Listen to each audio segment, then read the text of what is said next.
Welcome to the Women's Sanctuary, the podcast about tending the soul of women, sisterhood, and the rise of the sacred feminine. I'm your host, Arlia Hoffman. Hello, everyone. Welcome back. This is Arlia. And as I just told my guests, we're rocking and rolling here with another episode, another interview. This is the Women's Sanctuary. This is what I have envisioned to be a safe, sacred space where women can come and be together, talk about what's up for them, talk about transformation, living their purpose in the world, soul care, and whatever else comes up for us. Welcome.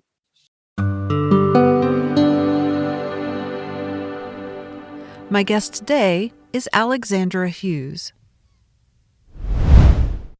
Alexandra Raquel Hughes is a feminine leadership and business mentor and certified coach in beyond quantum healing hypnosis. Alex works with smart, ambitious women who are on a mission to make the world a better place.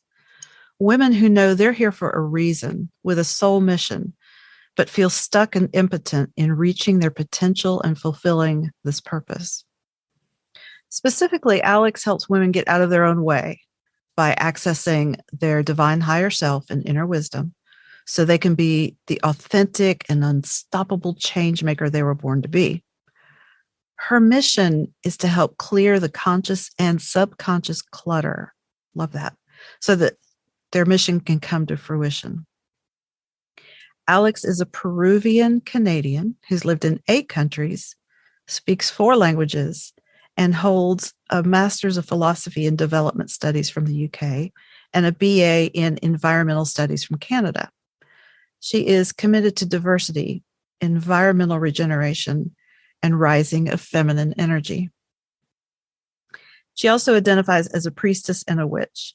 She's an earth-worshiping, tarot reading, astrology junkie, currently based in Toronto with 3 strong personality kiddos and an ever-loving left-brain husband. Alex, welcome to the Women's Sanctuary. Thank you, Arlia. You make me sound very interesting. Well, you are. You are. I'm fascinated. I mean, like I told you a few minutes ago, I love to dive into the astrology, and well, we can also talk about kids with strong personalities and left-brain husbands. By the way, there was a comedian in the U.S. years ago, a tall Southern woman. I mean, she had to be over 6 feet tall, and she was probably Southern Baptist, but she was one of the funniest comedians I've ever heard. And she would always talk about her husband. She called him left brain. That was what she referred to him as. That was her name for him, was left brain. I was like, oh, it's perfect. She was so funny. I'll have to remember her name. But I love that. I love that. And we all need that balance, right? For us creative types, right brain types. That's left right. brain. Yeah. Left brain people, we need them too.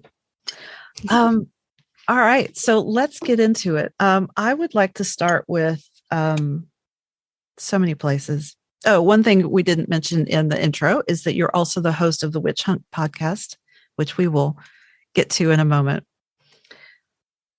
I want to talk about self-doubt because it's right there on the front page of your website. And I love that because it's so common. It's something that's part of the human condition. Tell me about what self-doubt is to you and how you work with it. Yeah, it's such a good question. And before we jump in, I just want to say thank you, Arlia, for having me here in this sacred space. It's such an honor to be here. I love your podcast, as you know, and it's a delight. And I really feel honored to be here. So, okay, let's jump into self-doubt. I think that self-doubt for many of us has come to feel so natural and so much a part of our thinking process. And that's definitely what happened to me. And I think that when it started sort of having a louder voice and a bigger role at my table, metaphoric table, when I became a mom. Mm. And then when I started a business. So I believe that we live in a system, and we've been swimming in the soup of a social system. Let's just call it the patriarchy. Let's do that. that places people according to their gender or their sex in boxes, and tells men what a good man is, and tells women what a good woman is, and mothers what a good mother is. And so for me, becoming a good mom was very confusing, because of course, this wasn't necessarily true for for our parents' generation or for my mom, because I think, there are probably about 5 books on the shelf about parenting. But when I became a mom, there were about 100, and now they're probably about 5,000. There's so much out there. And when you feel passionate about something, you want to do it right. And so you go to the experts. And I think the patriarchy, in defining us putting us in a box and telling us this is what a good mom does. The good mom. Right. The good mom myth. Yeah. Mm. When we internalize that we need to tick certain boxes, we need to behave certain ways, and that the answers are on the shelf or with the expert and not inside of us, then we begin to doubt. And I think the same is true in business or in any project, really, that you take on. There are these external definitions, and over time, we've lost that capacity to find the answers from within, which today I would use the word intuition. And so, because I was blessed with a left brain, all of us have one. Very early on, I learned that left brain was going to make people around me proud, that left brain was going to get me the marks that would get me, into certain, into college or into university. And so I stepped fully into that left brain, and I became a really good thinker and a really good academic. And when you're there analyzing and thinking, and you're disconnected from the answers within, you can spend a hell of a lot of time up there. Yeah. Going around and around and around and finding the right answer.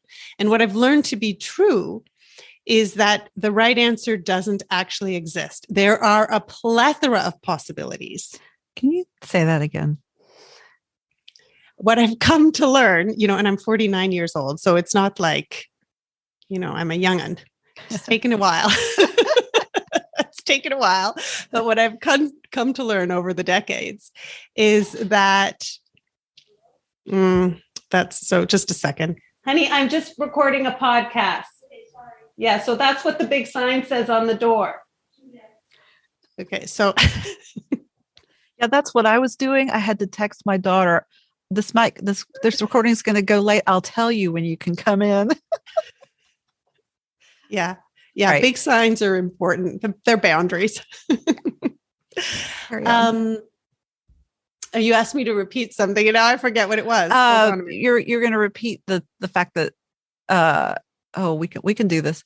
That there were no right answers. Oh yeah. So what I've come to learn over the decades is that there are in fact no right answers. That there's a plethora of possibilities. And so we can continue to doubt and overanalyze and overthink things till the cows come home. But what it is one could say it's by design. it's sort of a way of thinking that keeps us paralyzed from taking action, that in any way feels threatening. And that could be threatening to our conscious mind or to our unconscious mind, right?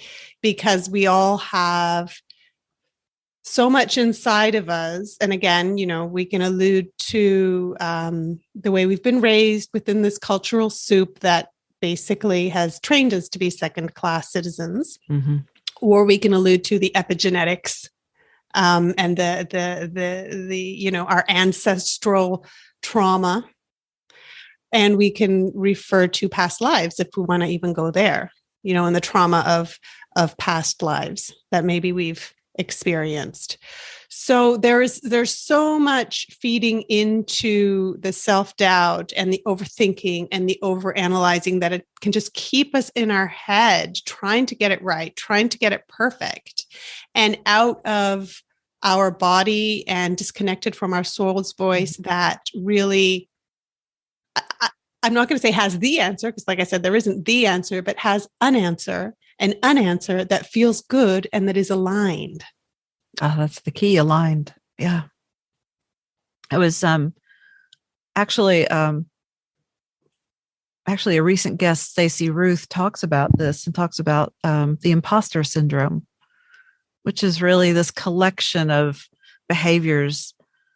Self-doubt is natural, but it's been finely honed, as you say, by all these factors and the trauma and the culture into this imposter syndrome where we may not ever trust our own inner voice, right? It's all the outer voices or the voice in the head, but it's everything other than our deep inner truth. And I actually just had a conversation about this with my soul sister Jackie about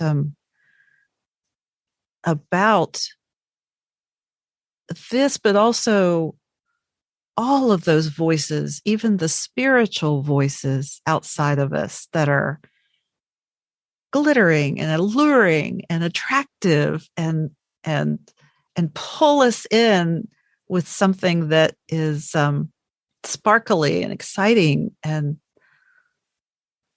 still may not be real. Yeah. Yeah. So I find that all of those are just, everything's pointing us back to, all of those kinds of things are pointing us back into our own truth. Absolutely. And the imposter syndrome is so interesting because it really fuels comparing ourselves to other. Like the starting point is a point of comparison. And of course, I'm increasingly looking at nature's systems in order to learn how to create a regenerative feeling or a regenerative lifestyle and a regenerative business. Because of course, the only example we have of regeneration are the natural systems, which we are. We are that, but we've disconnected from it. And so I'm coming back around. I'm coming back around to comparison. But nature's systems are fueled by diversity, right? So why are we comparing ourselves to somebody else when the magic lies in our uniqueness? It lies in what makes us different and diverse. And when each of us is able to tune in and listen to that unique soul voice or that unique intuitive wisdom that lives inside of us, it's then that we can share our uniqueness and that distinct piece of this massive diversity that brings a balance and healing to the collective. There's a really great book by, I'm looking at my bookshelf. The listeners obviously can't see me. I'm looking at my bookshelf. It's Adrienne Maree Brown, and it's called Emergent Strategies. And I think I can't see it because I think I've lent it to a friend. But she's so smart, this woman. She is African-American, and she writes these most radical books. And in this one, she looks at different sort of pieces of ecosystem, different, they're systems within the broader system, and looks at the principles behind them to guide sort of strategic movement forward for society. So strongly recommended.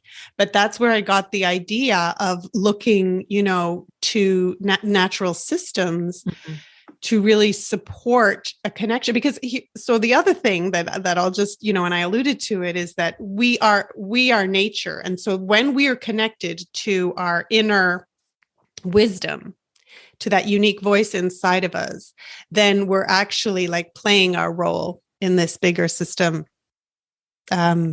fully or wholly, and contributing in the best way that we can. Does that make sense? Yes. I love that.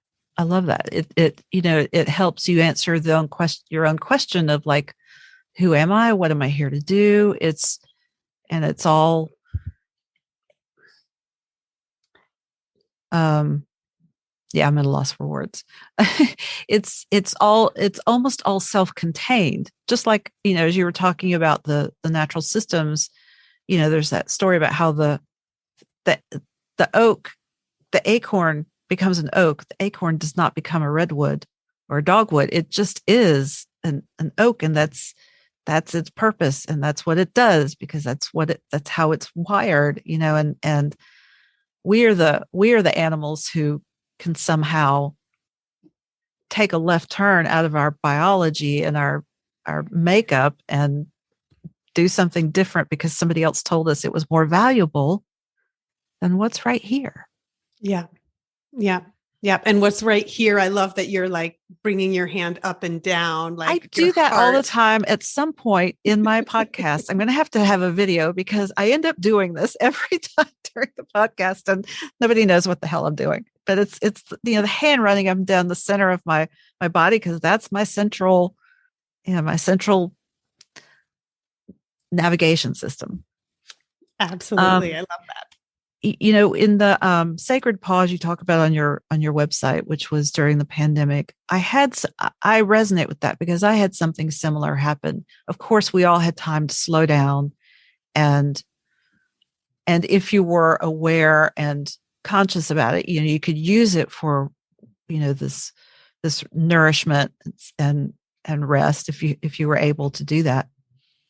But I remember having this very conscious experience during that time where the layers of my perception fell away, and I understood that multiple times a day, particularly with social media, that was particularly it, but it happened in other ways. I was looking, it wasn't just, I want to go find out what my astrology forecast says so I know what's going to happen today or how I should be prepared. It was consistently looking outside myself for others' opinions, others' perspectives about what was going on, to inform my own thought. Even though I felt like I'm a sovereign being, I'm standing in my own authority, in my own integrity, I was to the best of my ability. But then this whole layer fell away of like, and it's like a sonar. I'm pinging outside of myself all the time. And so it was a new level of awareness to go, and really none of that matters. None of that matters. Like, what's here now? It's so pervasive. We're swimming in it. It's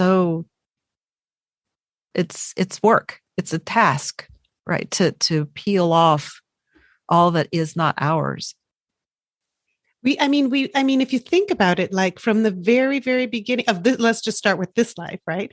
We have been conditioned to do what we're told, and to, follow authority and follow the rules. And even sometimes, I'd say for most of us in this generation, not to feel what we're actually feeling. Don't cry, smile. You're happy. You should be happy. You should be grateful.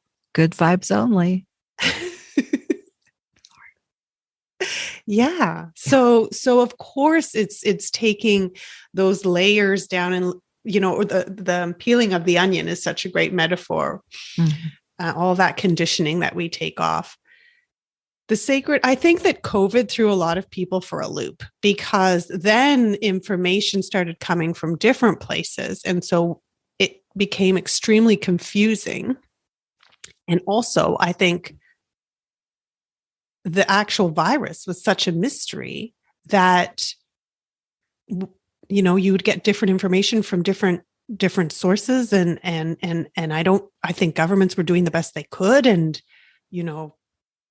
or maybe not. I don't even know, but I felt like we were just being thrown all this information in a really scary environment. And what does a child do in a scary environment? They go and they find the authority to give them the answers. What am I supposed to do now? But the truth was, nobody knows, or nobody knew. Yeah. No, I don't even think we really know now. It keeps mutating, right? This, and of course it does, because it's natural and, it's clever in its own way, the virus, I mean, but I was in a very privileged position to be able to step out of the craziness. I mean, not all the time. I put myself on a very strict news diet, because I'm highly sensitive and empathic. So in a way, the fact that it invited us to close ourselves off from other humans was probably helpful for the sensitive folks among us, because when I would gather in our little social bubble, the conversations would throw me awry, And so having that, or choosing to honor that call to just almost I'm not going to say shut life down, but I shut my business down. And I just sort of tended to this highly confused soul. And I think many of us were, terrified. I was never actually scared of COVID, which is really interesting. And I wonder if it has to do with the fact that I took that time to just stay away from the news and really go inwards. And to a certain degree, I know that some people would see that as selfish, but I couldn't have offered what I needed to offer to my family if I hadn't done that.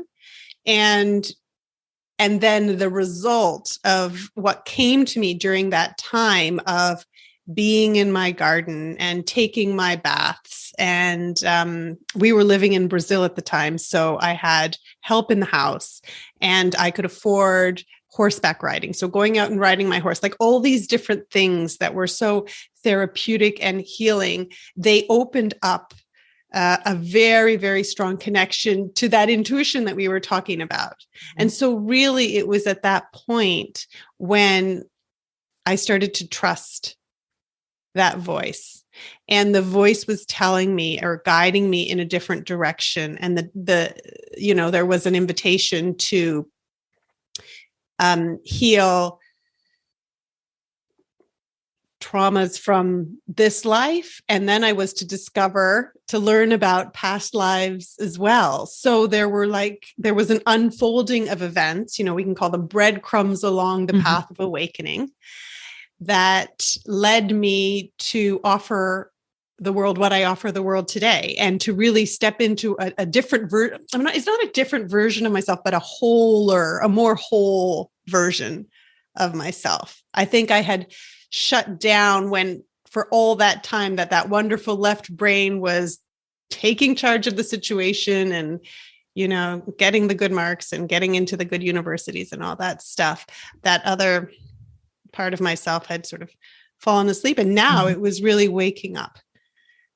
So that's what the sacred pause did for me. It was like pressing pause on life. I think metaphorically, COVID invited many of us to slow down, but not everyone, obviously. In fact, very few of us were in a privileged position to be able to do what I did. And yet, whenever that pause happens, it definitely serves. I mean, getting back to, us being in a natural system, that's what every organism does. They have a natural cycle. And you and I are both in a group that really highlights that that natural cycle. And it might have been that group, might have been somewhere else. I heard about this third hand, but the question was, what do you call something that never stops growing? And the answer was, you call it cancer. Oh my God, I'd never heard of that. Yeah. If something doesn't follow the natural order of growth and death and rebirth, regeneration, which all organisms do, but if there's something that is continually growing without that natural cycle, it was kind of raised in the context of a group, and a doctor piped up and said, you call it cancer.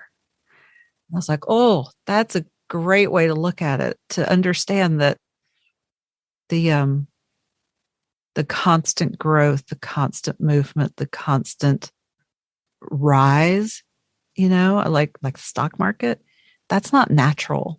That's a man-made system, and it's not, and it doesn't, well, I would say you and I might say it doesn't serve us because it's not natural. Yeah, that moment of it's not natural, yet it's celebrated. Isn't it interesting that you use the word cancer, and everybody, just shudders when one uses that word. But at the same time, there's something inside of us that, and again, conditioning, that tells us that to keep on going, to keep on doing, if you stop, you won't get where you need to go. Mm-hmm. And so there's this perpetual grind that we're encouraged to keep on, just keep on. And I love how you situate the sacred pause into something like, for me, when I say sacred pause, I refer to that moment in time with you here now. However, there are opportunities, and this is such a good thing for listeners to hear, because we are natural, and that opportunity to take time for oneself. And it can feel more of a call in winter, if you're in a place where it gets darker in the wintertime, or even in the evenings and at night, or if you are someone who has a menstrual cycle, it could be during your bleeding phase. There's so many, or during the dark moon, like there's so mm-hmm. many beautiful moments when energetically we're invited just to pause. And I use the business term, the return on investment is huge, because the darker the shadow, the brighter the light. And so the more restful the rest, the more like buoyant the energy at the other end. So thank you for contextualizing what a sacred pause can be and how accessible it is to all as living creatures. Yeah, well, I got the sense from how you were presenting it is that it, well, first of all, as you've said, it completely shifted your reality and your priorities. But I also get the sense that that has informed your work with your clients. Completely. I shut my old business down and I started something new, because I was a new person at the mm-hmm. end of it. Yeah.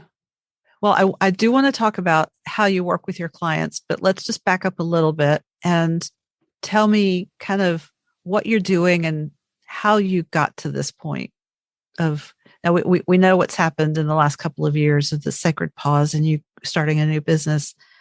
Tell me more.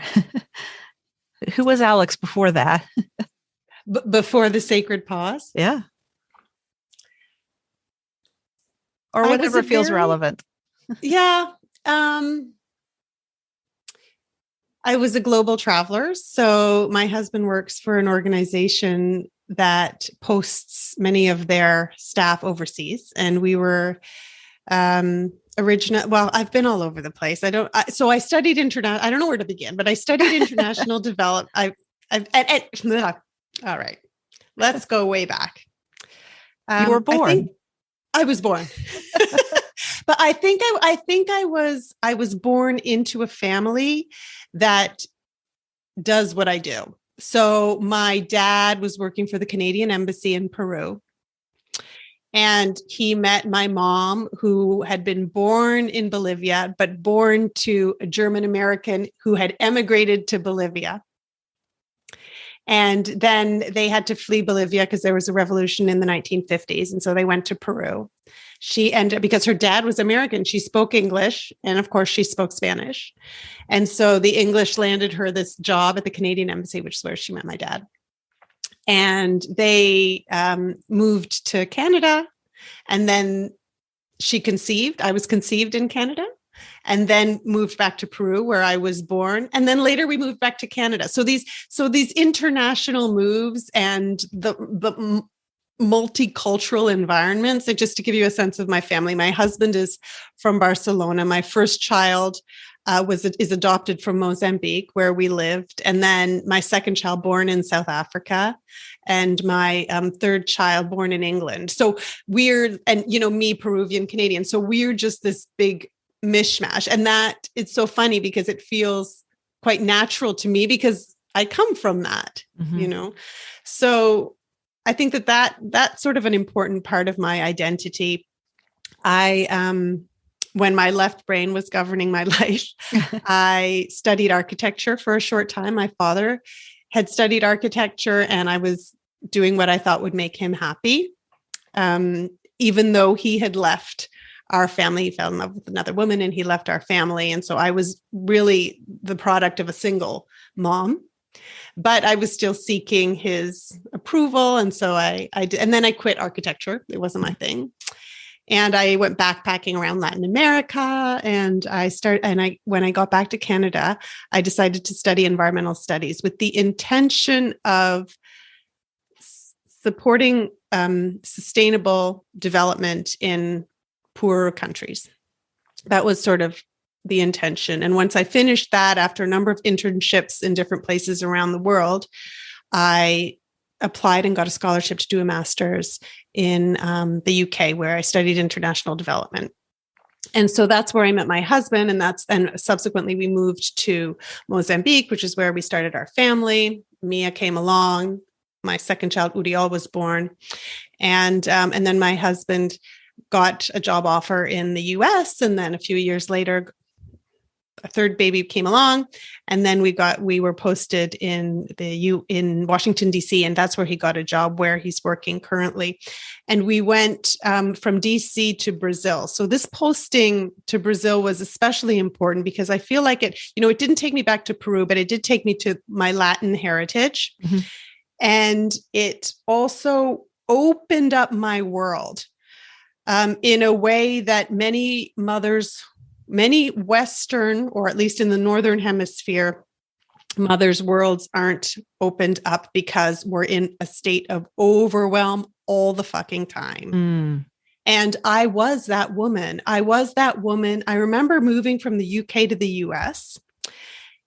And I remember just looking around at all the soccer moms and at the schedules and thinking, how am I going to do this? Like, how am I going to be as successful at what they do? Because the pace had just gone from 0 to 10. Like I was living in Brighton.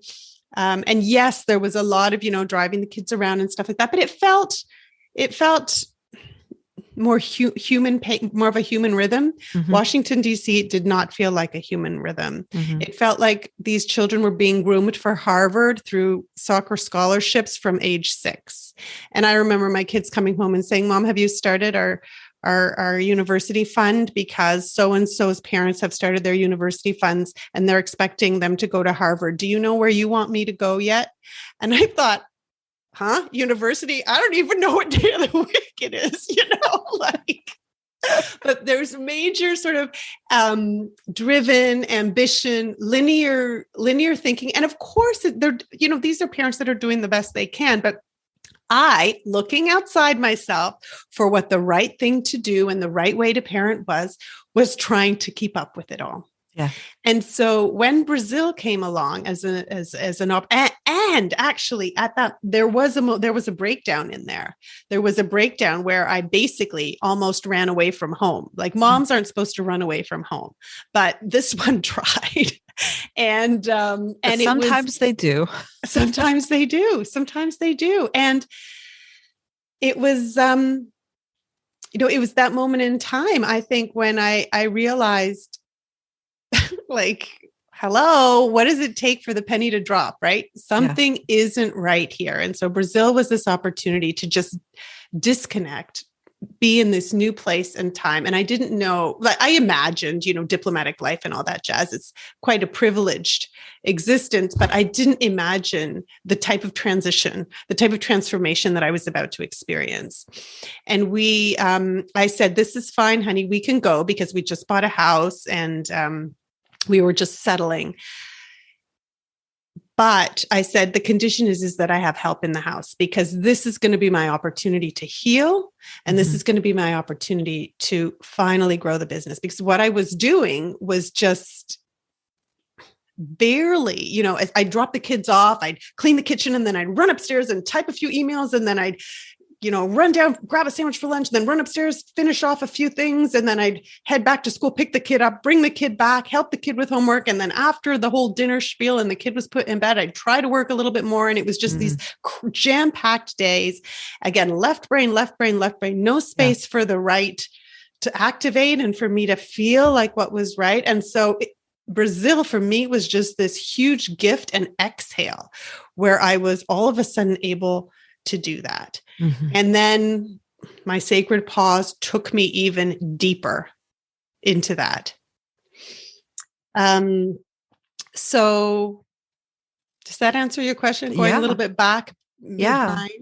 And so now was that your inspiration coming out of the sacred pause to do the coaching and the spiritual work?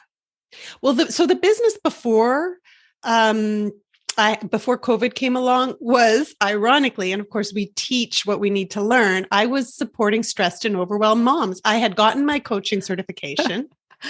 Okay, that's ironic. Isn't that great? Yeah, because of course I was learning all these. I had done a mindfulness-based stress reduction course. I was learning all of these tools and techniques to support me along the way. And I'd done my coaching certification. Okay. And so I was working with women who were just a little bit behind me on my journey. And then there was a point in time in Brazil when that wasn't resonating anymore, but I kept at it because I'd been at it for so long. And because my rational mind said, keep on going. You've built something, you keep on going. And it was also saying these women need you. I'd built up quite a big community. I had my clients, but there was a niggle. Is it a niggle? Is that the right word? Discomfort, a misalignment. There was something in there. There was something not quite right, a discomfort, a misalignment. And I ignored it and I ignored it and I ignored it until the sacred pause just said, it's time to stop. It's time to shut down. And so I was very conscious about the way I did that. And then when I stepped out of the sacred pause, the message was clear. Other women need sacred pause. And so I designed a program called the Sacred Pause Experience, which includes the rituals that I was using during my own sacred pause. And I came to see, it's just so funny how things unfold in magical ways when you surrender to it all. I came to see that the rituals that I was using were aligned with the moon.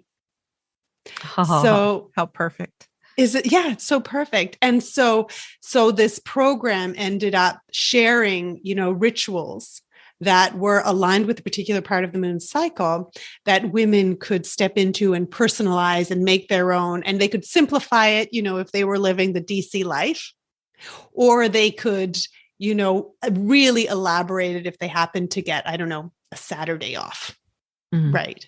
So I was trying to invite them. And it was a time when women, I feel, were really feeling a call to go inwards. So it was well received. Mm-hmm.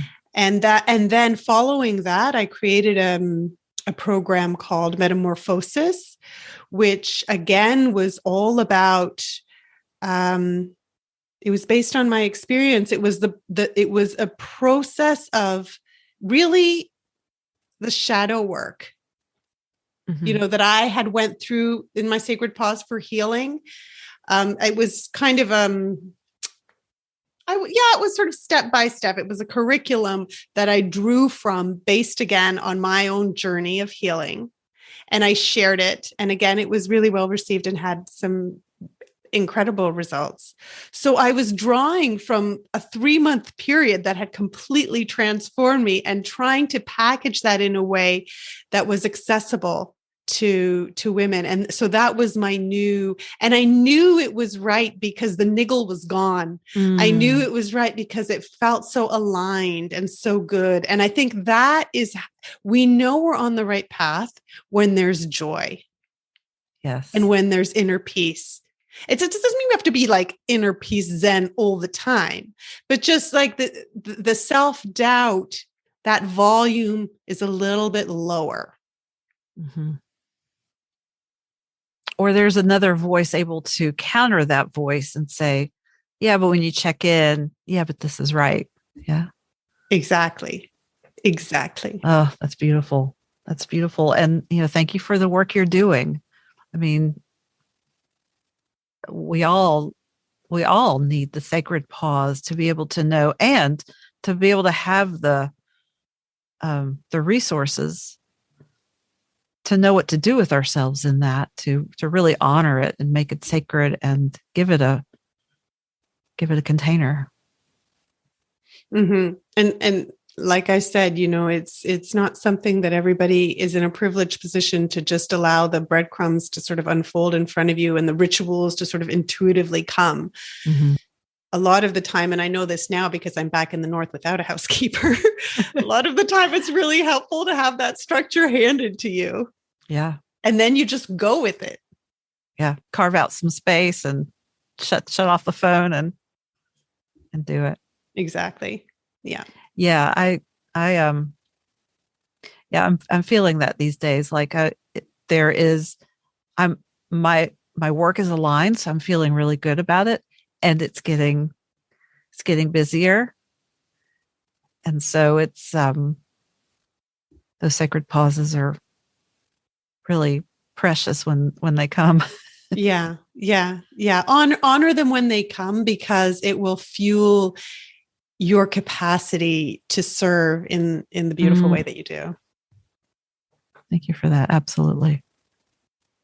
I want to shift a little bit and talk about some of the things you do. In addition to your leadership and your business mentoring and your coaching, I know you also do sacred circles. Yes. No. I incorporate sacred circles into many of my programs. Okay. And, well, we could do another podcast on the astrology junkie. I love the astrology piece. But what I really want to ask about is the beyond quantum healing hypnosis. Tell me what that is. Oh, yeah. So that's one of the breadcrumbs on the sacred pause journey.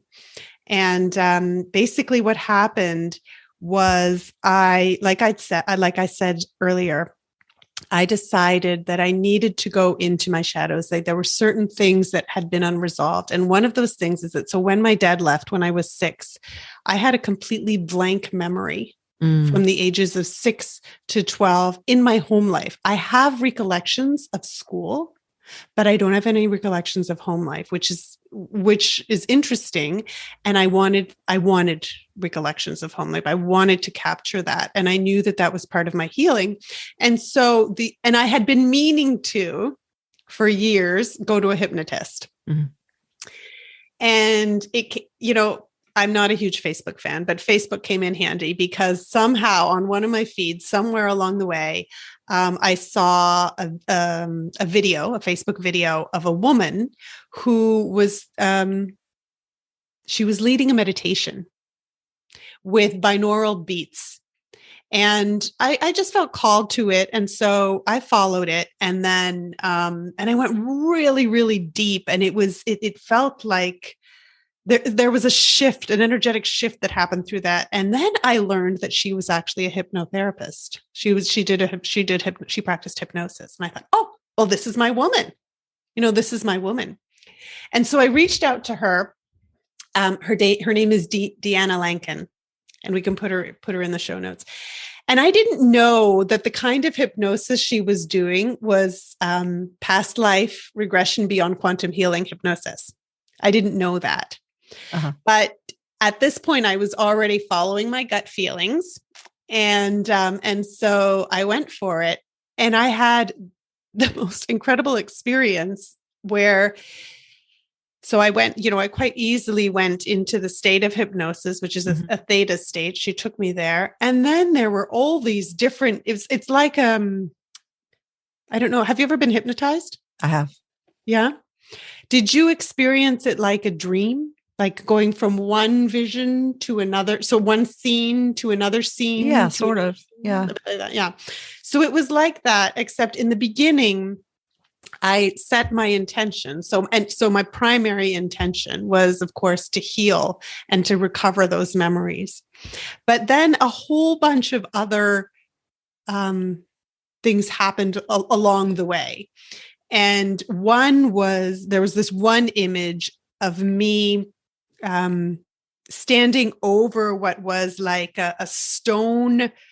If you think of the images of Machu Picchu, so these huge stone blocks, but there was a stone kind of platform and there was a woman on it, and I was standing over all in white, and there was like this light around us that I was, I don't know, facilitating or holding or doing something with. And Deanna said, okay, so you are doing some priestess healing here in this space. I'm like, huh? And she's like, yeah, that's what you're doing. And then there was another one where I was in this space and I said, Deanna, I'm not sure what's happening, but there's something's happening to my spine. And is it a snake? And she's like, just keep breathing. Your Kundalini's rising. I'm like, what? So it's like, I was just, all these things were here. I was just going for a basic hypnosis session. And then all of a sudden I walked out and she said, all right, well, clearly you've been a priestess in the past and your Kundalini's risen and you're a healer. And I'm like, huh? What? Oh, like, wow. And you need to train in this because I have never had anybody who's had this kind of a powerful session, and a whole bunch of other stuff happened too. But, and so I did, and she mentored me. And now I offer Beyond Quantum Healing sessions. And some of the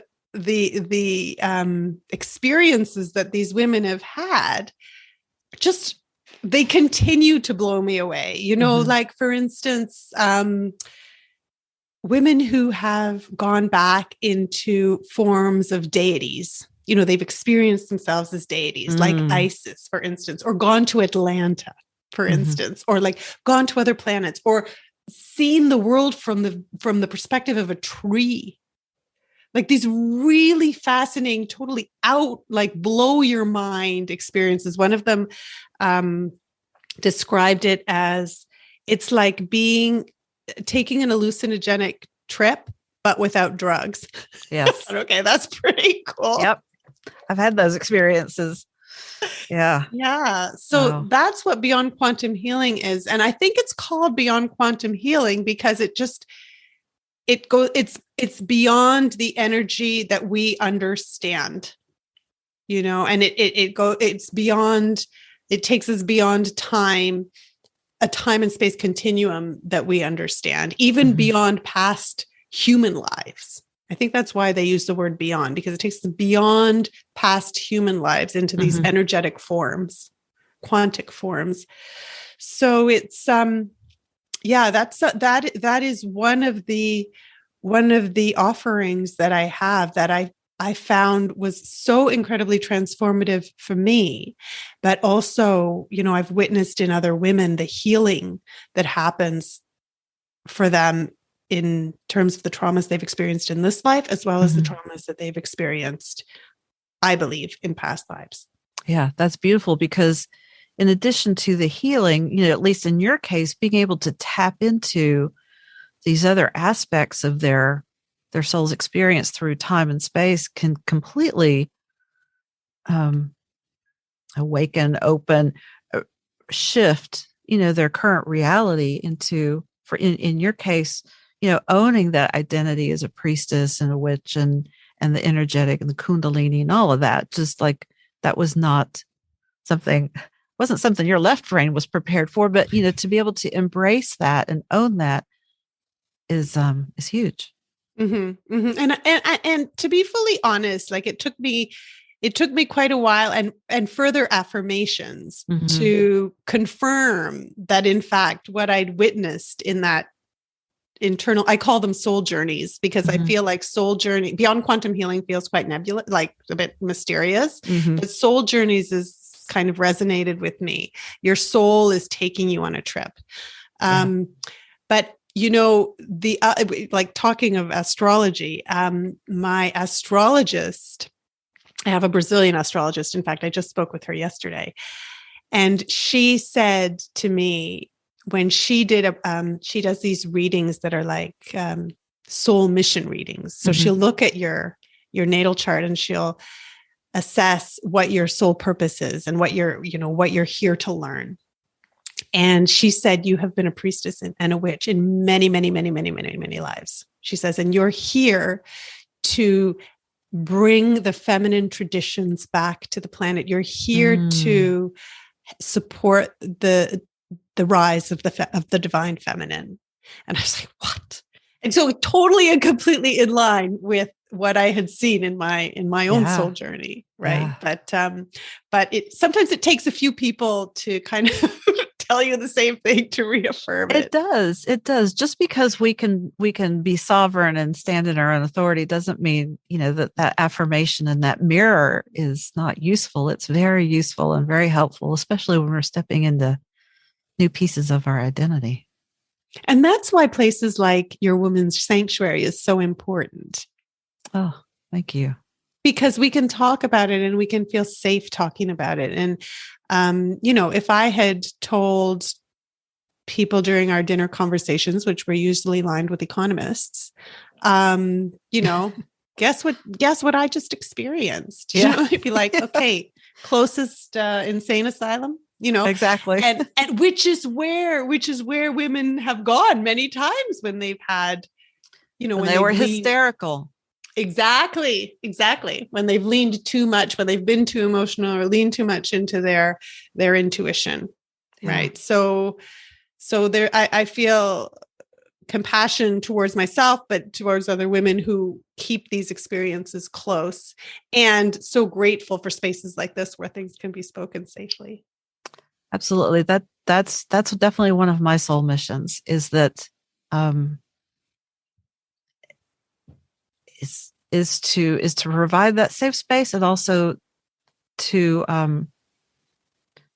help women know that all their experiences are valid and all the identities they choose to step into are I hate to use the word valid, but they're true and they're real and welcomed and needed in the world. Absolutely. Tell me, before we go, tell me a little bit more about, how all of this work weaves into the way you serve women.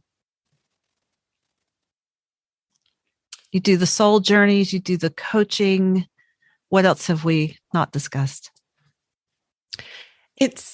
Well, I'm doing something new now, actually, which is interesting. Ooh. But it's all like the common thread here that I'm identifying is what we've been talking about the whole time, which is coming into connection with that wise inner voice. And so we can do that through the soul journeys, which is will bring your unconscious straight to the fore and have her lead the way, and tell you what you need to know, because you set intention in the beginning. And we call in all the energies, and our ancestors and all our guides and everything. It's a supportive space where you're kind of setting the path through the intentions, but then letting your subconscious take it away. So that's a really deep and profound way. And sometimes I mix that into certain programs that I have, so that we have the left brain, the cognitive piece and the journaling. The idea really is to bring mind and heart together and to detox the toxic masculinity, the overthinking, the self-doubt, the perfectionism, all of these things that have kept us small for so long. And, they're really meant in a 3D sort of existence to keep us safe. But we're no longer being burned at the stake. And so it's safe to, I think, express ourselves more fully,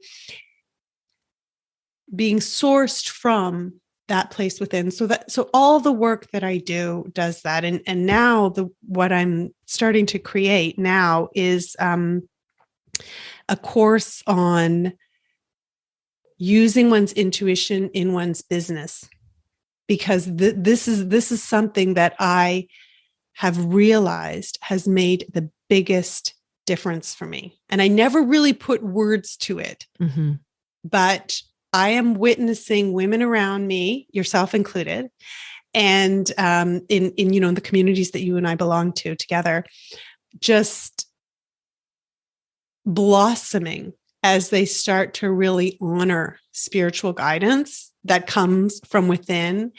And this doesn't mean that, you're not going to be guided to the right mentor or the right coach or the right community. That's not what it means. It doesn't mean that you have to do everything, which is another one of those internalized patriarchal messages.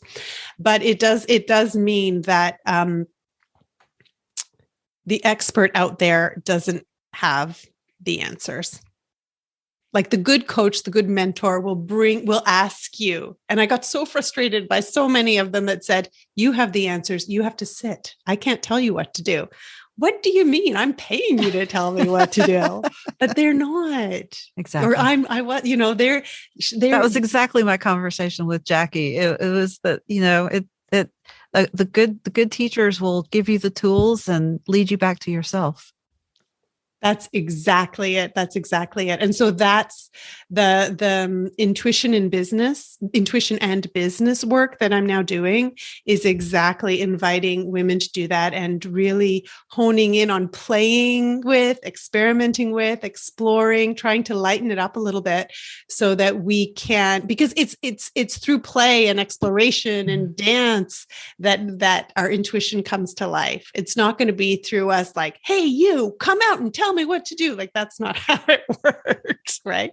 So imagine if we were in a world where we could just kind of, take decisions by closing our eyes and putting our hands on our heart. Or I used to laugh and say, oh, got to make a business decision. I'm just going to head out to my tree circle in the garden, right? Perfect. That's what I do.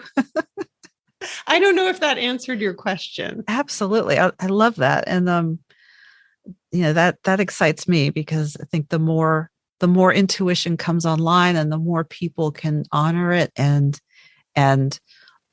help others find it and honor it, the more we restore this world to balance. Absolutely. Yeah. And to support women who are starting businesses that are making positive change to do that. Yeah. That's my mission. That's huge. And I so applaud your work and send it all sorts of good, loving energy and encouragement, because it's so needed. It's so needed. Well, this has been just an extraordinary conversation, Alex. I know that I'm ready to hire you, and I'm sure there are some other women who would love to to find out more about you and talk with you, if they want to do that, how can they reach you? Thank you for saying, Arlia, and for inviting me to do that. I would like to say that we're doing this together here Absolutely. on this podcast, and when you were on my podcast and in our communities, and I just love our blossoming friendship. So where can people find me? I think a good starting point might be Instagram. So Alex_in_essence is the, what are they called? Handle, I guess. It's my handle. And if you're interested in learning more about cyclical living, I have a free guide to cyclical living. It's for beginners, but I always like to say it includes the most gorgeous graphic that I had professionally pulled together in case somebody wants to just grab the graphic and, print that out. It's really pretty and a beautiful visual. So they can find that at alexandrahughes.com/thecycle. Okay. And yeah, you can just find me at alexandrahughes.com. Also, and before we go, I think Instagram is a good place to chat. Yeah, absolutely. Let's talk about the podcast, which is the WitchHunt Podcast. Tell us about it and where people can find it. Oh, that's my baby. Yeah. And I don't even know the link off by heart. So maybe alexandrahughes.com/the-witchhunt-podcast, maybe. I'll listen, I'll send it to you. It'll be in the show notes. You're not required to know your links off the top of your head for sure. But I'll link it in the show notes. But yeah. So give us a brief rundown of what that does. A brief rundown. So the podcast was a total and complete divine download. The podcast is a hilarious story because I spoke to this woman, Asha Frost, about a year ago today, or ish. And she's in Oregon. And I was asking her about Facebook ads and left brain things. She's an Indigenous medicine woman, super wise. And she said, okay, I know you want to talk about the Facebook ads, but I have something coming, Alex. And it's, you need to hold priestesses in circle. I'm like, okay, great. So back to the Facebook ads. Left brain. Thanks, Sasha. Redirect. I'm like, I don't know how to do that. I don't know, okay, well that, I didn't know what to do with that information. And we were about to embark on our international move from Brazil to Toronto. And I wanted to get the Facebook ads up so that I could just, set up a funnel that I don't need to think about. That was the thinking. And then in between Brazil and Toronto, we went to see my husband's family outside Barcelona. And I remember that moment when I was sitting on the Mediterranean at the beach. Things come to me at the beach. And the message was so crystal clear, Arlia. It was, you are going to do a podcast and it's going to be called Witch Hunt. Wow. That was it. And I'm like, where's that voice coming from? What's going on? You're like, here? okay, I guess I'm doing that. Yeah, I guess. And I texted Asha and I'm like, Asha, now I know what you were, the message coming to you was. I'm going to start a podcast.